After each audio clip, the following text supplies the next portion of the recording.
최근 60대 아버지가 20대 아들에게 살해를 당했습니다. 아들은 조현병을 앓고 있었습니다.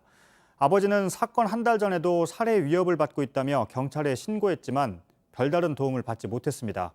그런데 저희 취재 결과 이미 4년 전부터 경찰 등에 도움을 요청했던 걸로 확인됐습니다. 배양진 기자입니다. 벽에 의미를 알 수 없는 문구가 가득 써 있습니다. 누군가를 죽이겠다는 글도 눈에 띕니다. 지난 5일 자신을 찾아온 아버지를 살해한 혐의로 구속된 20대 강모 씨가 쓴 걸로 추정되는 글입니다. 아버지 강모 씨는 살해당하기 한 달 전에 아들이 살해 위협을 한다고 경찰에 신고했습니다. 하지만 출동한 경찰은 아들 강 씨와 대화를 나누고 별 문제가 없다며 돌아갔습니다. 아버지한테 욕한 것밖에 없어요. 아버지한테 잘할게요. 거기에 속아 넘어갔어요. 살해 협박을 받고 있으니 이 칼도 소지하고 막 있고. 유족에 따르면 4년 전에도 똑같은 일이 있었습니다. 아들 강 씨가 처음 조현병으로 입원했다 퇴원한 직후인 지난 2017년 9월 살해 위협이 시작돼 경찰을 찾아갔다는 것입니다. 난동을 부린 게 없으니까 인권 문제 때문에 입원시킬 수 없다. 아들이 이제 기고만장한 거예요. 경찰도 날 못 잡아가. 같은 해 말엔 지역 행정복지센터를 찾아갔습니다.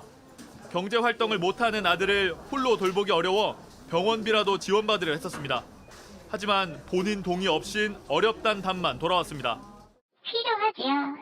어떤 부분들이 필요하시니까 이런 거를 제출해 주시라고 안내를 드리는 거지요. 지원받기를 포기할 수밖에 없었습니다. 내가 왜 가냐. 나는 멀쩡하다. 그렇게 환자가 얘기를 합니다.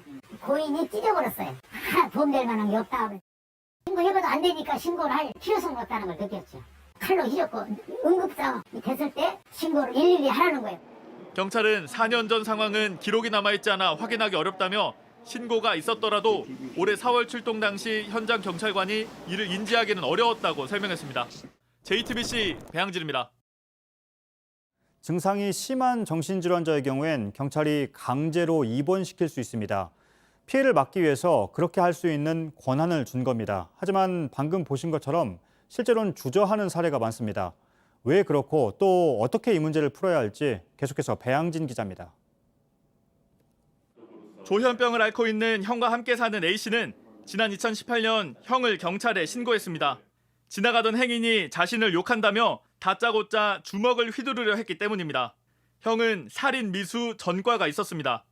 바로 그냥 소위 말하는 묻지마 상황이고요.